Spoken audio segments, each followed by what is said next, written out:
Gravando. Em nome do Pai, do Filho e do Espírito Santo. Amém. Vamos clamar e invocar o poder do Espírito Santo. Vinde, Espírito Santo, enchei os corações dos vossos fiéis e acendei neles o fogo do vosso amor. Enviai o vosso Espírito e tudo será criado e renovareis a face da terra. Oremos. Ó Deus, que instruíste os corações dos vossos fiéis com a luz do Espírito Santo, fazei que apreciemos retamente todas as coisas, segundo o mesmo Espírito, e gozemos sempre da sua consolação, por Cristo, Senhor nosso. Amém. Glória ao Pai, ao Filho e ao Espírito Santo, como era no princípio, agora e sempre. Amém. Imaculado Coração de Maria, sede a nossa providência. Santo Tomás de Aquino, rogai por nós. Em nome do Pai, do Filho e do Espírito Santo. Amém. Muito bem, estamos na nossa primeira aula, tendo consciência que não vai ser tudo caminhando como nós gostaríamos, por isso já aviso que esta aula não é ao vivo, tá bom? Nós tivemos um problema com a nossa operadora, a fibra ótica deu um problema e não conseguiu regularizar. Então é importante que nós rezemos bastante, porque coisas praticamente imprevisíveis acontecem para que as realidades do reino de Deus elas se concretizem como deveriam se concretizar. Outro aviso importante é que a partir de hoje nós teremos aulas toda semana, tá ok? Então as aulas se estenderão online toda semana. Então na próxima quarta-feira já teremos aula. E como nós falamos para todos e avisamos para todos lerem o opúsculo do Modo de Aprender de Hugo de São Vítor, até porque algumas pessoas tiveram dificuldade de entender e de aprofundar no estudo.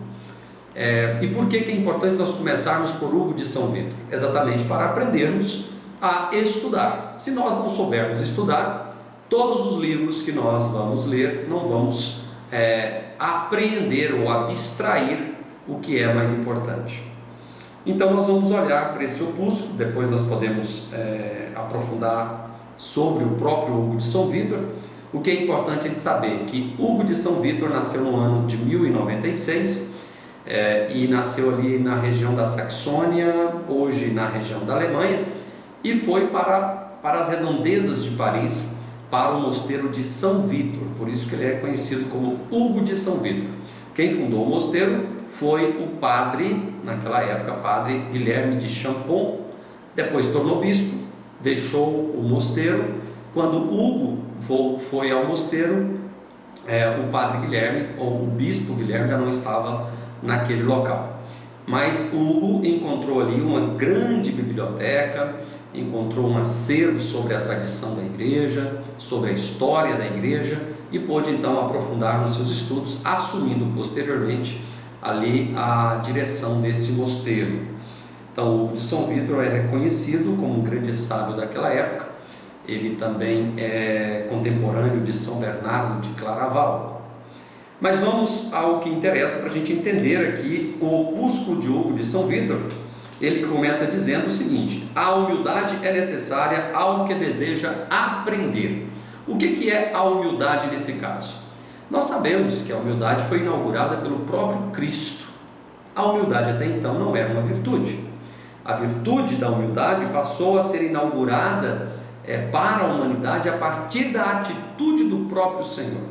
E Hugo então diz o seguinte: a humildade é o princípio do aprendizado, e sobre ela muita coisa tendo sido escrita, as três seguintes, de modo principal, dizem respeito ao estudante. A primeira ele cita: que não tenha como viu nenhuma ciência e nenhuma escritura. Ou seja, devemos buscar conhecimento. E quando nós formos ler um livro, que não temos talvez uma referência bibliográfica, ou seja, não é um livro que nós temos a certeza que é um livro que vai nos acrescentar, mas nós temos que ter a humildade de aprender a partir daquele livro, ou seja, o que nós podemos também dizer de suspensão da dúvida. Por pior que possa parecer aquele livro, nós temos sempre algo a aprender. Então, a partir do princípio que aquela pessoa que escreveu aquele livro, ela tem algo a nos acrescentar, seja ele qual for. Então, a humildade nesse caso, para o estudo, implica em termos sempre a certeza de que podemos aprender com toda a ciência, com toda a escritura. A segunda atitude que nós devemos ter de humildade é que não se envergonhe de aprender de ninguém. Ou seja, primeiro, quando nós não sabemos algo, reconhecer que não sabemos diante de alguém que pode nos ensinar. Parece fácil, mas não é. Quando nós estamos em alguma conversa, alguma discussão, como parece difícil para nós admitir que o outro sabe mais ou simplesmente falarmos, isso eu não sei. Então, nós que queremos aprender e buscar a sabedoria a partir da santidade, temos que ter esta humildade como proposta de vida. Então, devemos buscar esse reconhecimento de que não sabemos tudo e, portanto, vamos admitir diante do outro que não sabemos e podemos aprender com ele. Não nos envergonhar do não saber. E a terceira atitude é, quando tiver alcançado a ciência, não despreze aos demais. Bom, quando nós aprendemos e temos o conhecimento de algo, nós temos uma tendência da presunção, uma tendência da vanglória. Obviamente que tudo isso é contrário à humildade, porque isso provém do orgulho. Então, este opúsculo nos apresenta essas três realidades fundamentais que caracterizam a humildade, diante do aprendizado, do estudo. Então, vou repetir. A primeira, que não tenha como viu nenhuma ciência e nenhuma escritura, que não se envergonhe de aprender com ninguém, e a terceira, quando tiver alcançado a ciência, não despreze aos demais. Então, aí o opúsculo continua nos dizendo que muitos se enganaram por quererem apresentar, ou melhor, parecer sábios antes do tempo, pois com isso envergonharam-se de aprender dos demais o que ignoravam. Então nós não devemos ter aquela aparência do saber. Ou nós sabemos ou não sabemos. E se eu sei, mais ou menos, que eu saiba, que eu reconheça que não sei como deveria saber. Esta é uma atitude concreta de humildade. Então ele diz: aprende todos de boa vontade aquilo que desconheces, serás mais sábio do que todos se quiseres aprender de todos. Então a pessoa tem que ter sede de conhecimento. O conhecimento, ele é importante para que possamos chegar à sabedoria. Ainda não é a sabedoria em si, mas é fundamental. Ele continua: nenhuma ciência tenhas como viu, porque toda ciência é boa. Nenhuma escritura, ou pelo menos nenhuma lei, despreze se estiver à disposição. Então nós temos que ter esta abertura àquilo que nós podemos ter de acesso. Se temos alguns livros que possam ser talvez até seculares ou pagãos, nós podemos aprender ou aprender deles algo de positivo, algum conhecimento. Volto a lembrar que é importante para isso lembrarmos da passagem da carta de São Paulo, 1 Tessalonicenses, capítulo 5, versículo 21, que devemos acolher tudo e ficar com o que é bom. Então temos que examinar todas as coisas, aquilo que é bom nós devemos aprender. O bom estudante deve ser humilde e manso, inteiramente alheio aos cuidados do mundo e às tentações dos prazeres, e solícito em aprender de boa vontade de todos. Bom, isso seria um problema muito grave. Nós estamos diante do mundo em que nós temos à nossa disposição muitas situações de prazeres, de bem-estar, de passatempos, e nós, de certa forma, apegamos a isso. Então, esses cuidados do mundo pode ser que nos privam. Quantas pessoas, por exemplo, irão continuar com essa formação a partir do momento que for um pouco mais exigente? Talvez até mesmo depois da aula presencial, muitos já desistiram em função da dificuldade. Muitos querem, às vezes, uma formação em que nós temos uma experiência sensível, e, portanto, superficial. A nossa proposta é uma proposta de estudo. E o que nós estamos falando aqui a partir de hoje de São Vítor é como aprender a estudar. Então, esta mortificação dos sentidos, esta mortificação das paixões, tudo isso é fundamental para que nós possamos dedicar realmente aos estudos. Uma pessoa que quer continuar tendo tempo suficiente para o celular, para as redes sociais, para a televisão, para ouvir músicas à vontade, essa pessoa não vai ter tempo para estudar. Porque, além disso, eu acredito que todos nós trabalhamos. Nunca presuma de nenhuma ciência, não queira parecer douto, mas sê-lo. Busque os ditos dos sábios e procure ardentemente ter sempre os seus vultos diante dos olhos da mente como um espelho. Então, devemos ter o exemplo dos sábios. Que caminho eles seguiram? Que tipo de proposta de vida eles tinham? Se nós entendemos que o mundo precisa de sabedoria, precisa de santos, temos que recorrer aos santos e aos sábios e ter a humildade de aprender com eles. Inclusive a partir dessa dedicação que eles tiveram, a partir da própria mortificação. Na própria época de Hugo de São Vítor, também de Bernardo de Claraval, o próprio Bernardo teve uma experiência concreta de mortificação e de dedicação. Então as pessoas que queriam estudar, elas deveriam ir para os mosteiros, era o lugar. E é importante dizer que naquela época o estudo não era algo como nós temos hoje. Primeiro que o estudo hoje é um estudo técnico que valoriza as habilidades técnicas. Bom, era longe disso. Digamos, há um tempo atrás, há mais de 100 anos atrás, possivelmente nesta data, nesse período, as universidades ainda tinham como prioridade dar virtude ao homem, ou formar o homem em suas virtudes, mas não mais ligado à religião. Na época de Hugo de São Vítor, como que ele entendia o estudo? Ele entendia o estudo como parte da ascese cristã. O que significa isso? Que, da mesma forma que a meditação, no sentido de oração, da mesma forma que uma mortificação, o estudo era uma prática ascética que iria me levar a uma união com Deus.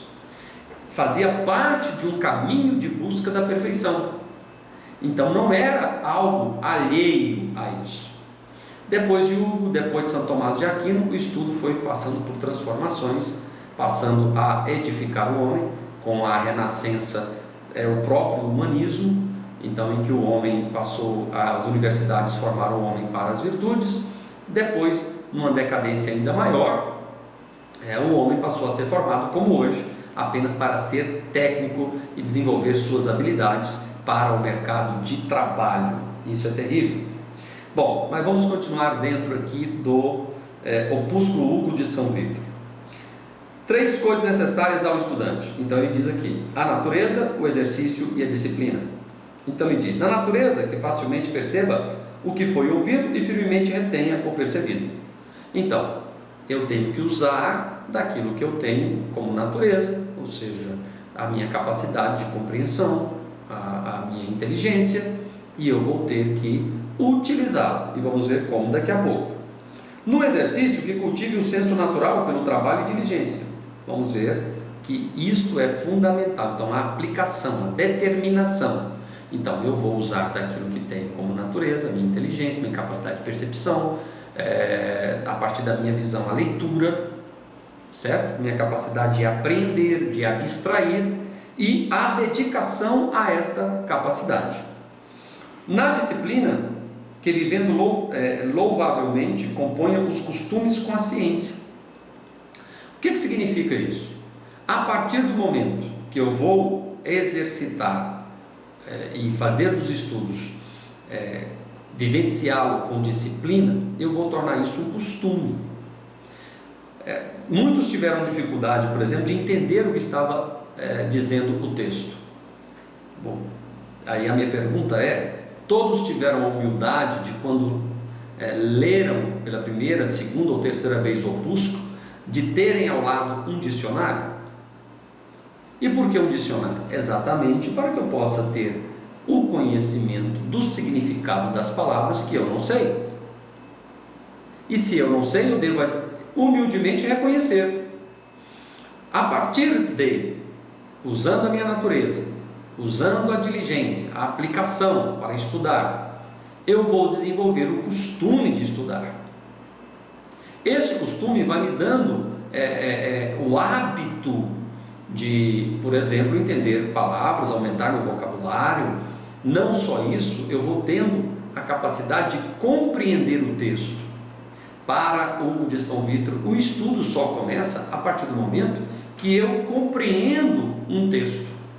Hoje, as escolas, elas se dedicam para que os alunos eles cheguem a este ponto, ou seja, eles podem estudar uma matéria e à medida que eles compreendem esta matéria e possam estudar sozinhos, então o colégio acredita que já cumpriu o seu dever de ensinar o aluno a desenvolver uma capacidade de compreensão.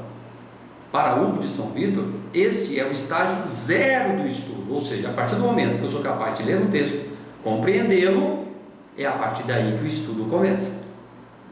Enquanto na era atual, no momento presente, nós temos as escolas que nos ensinam apenas para isso, e quando o aluno chega a isso, ele já sabe muito, pela sua capacidade de compreensão individual. Então, ele fala do engenho e da memória. Vamos entender isso, o que seria o engenho e a memória. Os que se dedicam ao estudo devem primar simultaneamente pelo engenho e pela memória, ambos os quais em todo o estudo estão de tal modo unidos entre si, que faltando um, o outro não poderá conduzir ninguém à perfeição, assim como de nada aproveitam os lucros onde faltam os vigilantes. E em vão se fortificam os tesouros quando não se sentem o que neles guardar. Então presta atenção, primeira coisa, o engenho e a memória. Então nós temos que ter a certeza que se faltar um ou outro, não poderemos chegar à perfeição. Então entenda que Hugo de São Vítor ele entende como o estudo, como parte integrante da ascese. Por quê? Porque a ascese cristã é que vai nos levar à perfeição.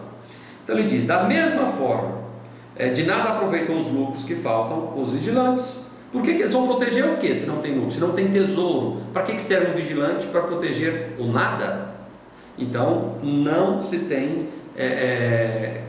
necessidade de se ter um vigilante se não se tem um tesouro. Então ele explica isso, dizendo a partir do engenho e da memória. O engenho é um certo vigor naturalmente existente na alma, importante em si mesmo. Eu tenho então a minha natureza, eu tenho a minha inteligência. Para que eu possa colocar a minha natureza a serviço do estudo, eu tenho que ter engenho. E que é o engenho? Este vigor. Então eu vou buscar esta motivação interior para o estudo. A memória é a firmíssima percepção das coisas, das palavras, das sentenças e dos significados por parte da alma ou da mente. Então, Hugo de São Vítor diz que essa percepção, a memória, ela percebe, ela compreende, ela guarda. O que o engenho encontra a partir da sua busca, então aquela pessoa tem vigor, ele encontra o conhecimento. A memória custodia, ou seja, ela protege, ela guarda. Então a memória, ela vai custodiar, proteger aquilo que o engenho buscou e conheceu a partir da sua natureza. O engenho provém da natureza, é auxiliado pelo seu uso. Então ele diz assim, toda pessoa para estudar, ela tem que estudar. Eu disse, nossa, Luiz Antônio, eu até queria participar dessa formação. Problema, eu não dou conta mais de estudar. Eu tive até recentemente com um amigo, e eu falava, qual a sua disposição de hoje voltar a estudar e buscar realmente um estudo? E ele disse, -1. É uma brincadeira, mas na verdade é a disposição nossa. Quando chegamos em determinado momento da nossa vida, eu não queria saber mais do estudo, achando que o estudo ficou naquela época de faculdade, naquela época que buscávamos o caminho para encontrarmos uma boa profissão. Esta é a visão totalmente medíocre, mas não é por maldade em ter essa visão. Nós fomos ensinados a ter essa visão assim.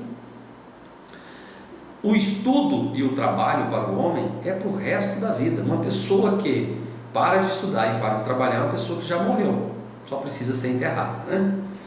Então, o engenho provém da natureza, é auxiliado pelo uso, é embotado pelo trabalho imoderado e acuçado pelo exercício moderado. Aqui vamos pegar esse exemplo para a gente entender como nós devemos estudar, para nós entendermos como devemos estudar. Quando diz assim, o engenho é embotado pelo trabalho imoderado. Então, eu tenho que entender o que significa embotado. E acuçado pelo exercício moderado. Então, o que é acuçar? Se eu não sei o significado dessas palavras, eu não entenderei o que o autor está dizendo. Então, se nós queremos aprender, mesmo que demore um pouco mais, eu tenho que entender o significado de cada palavra. O engenho é para isso. Eu tenho que fazer uso do engenho para ir até o dicionário, descobrir o significado das palavras, enriquecer meu vocabulário e, se for preciso, desenvolver o hábito de escrever o significado de cada palavra.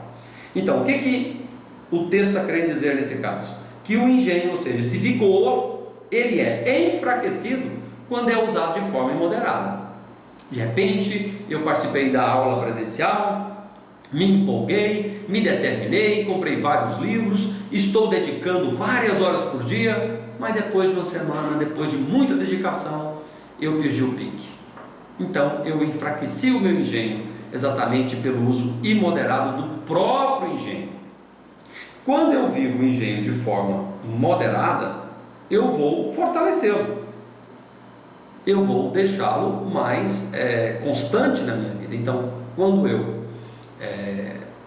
determino determinados horários para o meu estudo, eu começo com meia hora por dia, depois com 1 hora por dia, percebo que está pouco, vou determinar um pouco mais, então, sim, mas que eu tenha este equilíbrio de dedicar aquilo que realmente eu sou capaz. Então, da mesma forma que devemos fazer uma regra de vida para a nossa oração, temos que inserir nesta regra de vida, não é algo à parte, temos que entender que o estudo é um meio ascético, ou seja, se eu tenho uma vida espiritual e uso do estudo para a busca da minha perfeição, então ali eu estou também contribuindo para esta comunhão com Deus. É bom lembrar que a finalidade da nossa fé cristã é conhecer a Deus, cultivar uma intimidade com Ele e me unir a Ele. E nesta união com Deus, amá-lo e, amando Deus, amar o meu próximo. Então, o estudo vem dentro desta ascese cristã e, portanto, me levando a esta perfeição. Bom, a memória é principalmente ajudada e fortificada pelo exercício de reter e de meditar assiduamente. Então, ela é ajudada pelo exercício e ela se fortalece por esse mesmo exercício de reter na memória e meditar. Então, eu compreendi e aí eu retenho na memória e ali eu vou meditar. Esta mesma memória, a partir do momento que nós temos esta busca da meditação, ela virá se fortalecer. Ela vai a cada dia mais ser capaz de reter e meditar o conhecimento que adquire. Vamos passar para a leitura e para a meditação. Duas coisas que exercitam o engenho, a leitura e a meditação. Na leitura, mediante regras e preceitos, somos instruídos pelas coisas que estão escritas. A leitura é também uma investigação do sentido por uma alma disciplinada. Então, ele fala da leitura e dois conceitos importantes. Então, mediante regras e conceitos, somos instruídos pelas coisas que estão escritas. A leitura é o meio pelo qual eu vou me instruir, eu vou buscar conhecimento, através de regras e preceitos. Também uma investigação do sentido por uma alma disciplinada. Então, a alma disciplinada vai buscar o sentido das coisas. Então, a leitura vai buscar também esse sentido. Então, não é só a leitura para a instrução, para o conhecimento, para a interpretação do que está sendo dito, mas no verdadeiro sentido do que foi escrito. Então, alguém que escreve um livro, e a própria Bíblia talvez o livro, talvez não, com certeza é o livro que mais nos ensina esta leitura, em que eu vou ter que não apenas buscar o conhecimento, através de leis e preceitos, mas vou buscar o sentido daquilo que foi escrito. Então, tem 3 gêneros de leitura: a do docente, a do discípulo e a do que examina por si mesmo. Leio o livro para o discípulo, leio o livro pelo mestre, ou simplesmente leio o livro. Então, a leitura de quem vai ensinar, a leitura de quem quer aprender e a leitura de quem quer simplesmente ler para ter uma interpretação. E são essas 3 formas de leitura. E qual que é a leitura que eu devo ter? A princípio, a leitura de discípulo, mas eu tenho sempre que projetar a leitura de docente. Uma pessoa, segundo Hugo de São Vítor, que quer realmente aprender, ela tem que se preparar para ensinar. Um dos dons que nós podemos colher, fruto da nossa própria meditação, é exatamente este dom de ensinar. Isso deve fazer parte de quem quer realmente aprender, até pelo motivo de abrir mão de si mesmo, de doar aquilo que você recebeu. Recebeste de graça dai. Então, a leitura do discípulo, a leitura do mestre. A meditação. A meditação é uma cogitação frequente com conselho, que investiga prudentemente a causa e a origem, o modo e a utilidade de cada coisa. Então, a partir do momento que eu leio, a partir do momento que eu entendo o que está sendo dito, então eu vou fazer aquele movimento frequente de meditar, de pensar sobre o meu entendimento, buscando investigar a causa ou origem daquela realidade que conheci, o modo e a utilidade de cada coisa. Então, a meditação é esse exercício frequente. Então, toma o seu princípio da leitura, ou seja, a partir do momento que eu li, ou seja, não há meditação sem leitura. Como é que eu vou meditar algo sem a leitura, dentro do sentido de estudo, de aprendizado? Todavia, não se realiza por nenhuma das regras ou dos preceitos da leitura. Na meditação, de fato, nos deleitamos escorrendo como que por um espaço aberto, no qual dirigimos a vida.